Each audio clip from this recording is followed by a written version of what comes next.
अकबर बीरबल की कहानी। एक दिन बादशाह अकबर ने ऐलान किया कि जो भी मेरे सवालों का सही जवाब देगा उसे भारी इनाम दिया जाएगा। सवाल कुछ इस प्रकार से थे। ऐसा क्या है जो आज भी है और कल भी रहेगा? ऐसा क्या है जो आज भी नहीं है और कल भी नहीं होगा? ऐसा क्या है जो आज तो है लेकिन कल नहीं होगा? इन तीनों सवालों के उदाहरण भी देने थे। किसी को भी चतुराई भरे इन तीनों सवालों का जवाब नहीं सूझ रहा था। तभी बीरबल बोला, हुजूर, आपके सवालों का जवाब मैं दे सकता हूँ, लेकिन इसके लिए आपको मेरे साथ शहर का दौरा करना होगा। तभी आपके सवाल सही ढंग से हल हो पाएंगे। अकबर और बीरबल ने वेश बदला और सूफियों का बाना पहनकर निकल पड़े। कुछ ही देर बाद वे बाजार में खड़े थे। फिर दोनों एक दुकान में घुस गए। बीरबल ने दुकानदार से कहा, हमें बच्चों की पढ़ाई के लिए मदरसा बनाना है, तुम हमें इसके लिए 1000 रुपये दे दो। जब दुकानदार ने अपने मुनीम से कहा कि इन्हें 1000 रुपये दे दो, तो बीरबल बोला, जब मैं तुमसे रुपये ले रहा हूँगा तो तुम्हारे सिर पर जूता मारूंगा। हर 1 रुपये के पीछे 1 जूता पड़ेगा। बोलो तैयार हो।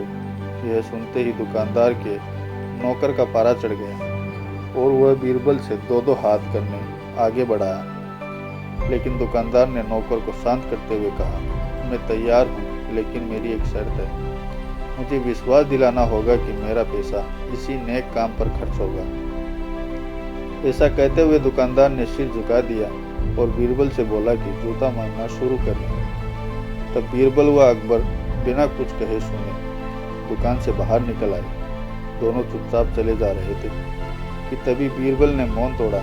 बंदा परवर, दुकान में जो कुछ हुआ उसका मतलब यह है कि दुकानदार के पास आज पैसा है और उस पैसे को नेक कामों में लगाने की नीयत भी जो उसे आने वाले कल में नाम देगी। इसका एक मतलब यह भी है कि अपने नेक कामों में वह जन्नत में अपनी जगह पक्की कर लेगा।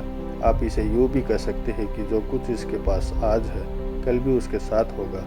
यह आपके पहले सवाल का जवाब है।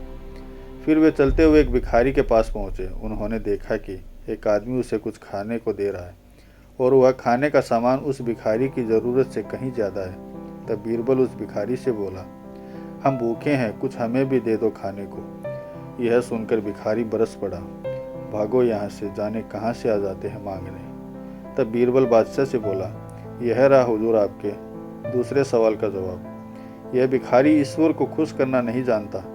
इसका मतलब यह है कि जो कुछ इसके पास आज है वो कल नहीं होगा। दोनों फिर आगे बढ़ गए। उन्होंने देखा कि एक तपस्वी पेड़ के नीचे तपस्या कर रहा है। बीरबल ने पास जाकर उसके सामने कुछ पैसे रखे। तब वह तपस्वी बोला, इसे हटाओ यहाँ से, मेरे लिए यह बेईमानी से पाया गया पैसा है। ऐसा पैसा मुझे नहीं चाहिए। अब बीरबल बोला, हुजूर, इसका मतलब यह हुआ कि अभी तो नहीं है लेकिन बाद में हो सकता है।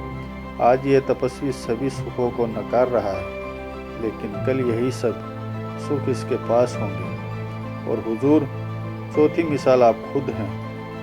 पिछले जन्म में आपने शुभ कर्म किए थे, जो यह जीवन आप शानो शौकत के साथ बिता रहे हैं। किसी चीज़ की कोई कमी नहीं। यदि आपने इसी तरह ईमानदारी और न्यायप्रियता से राज करना जारी रखा तो कोई कारण नहीं कि यह सब कुछ कल भी आपके पास न हो। लेकिन यह न भूलें कि यदि आप राह भटक गए तो कुछ साथ नहीं रहेगा। अपने सवालों के बुद्धिमत्तापूर्ण चतुराई भरे जवाब सुनकर बादशाह अकबर बेहद खुश हुए।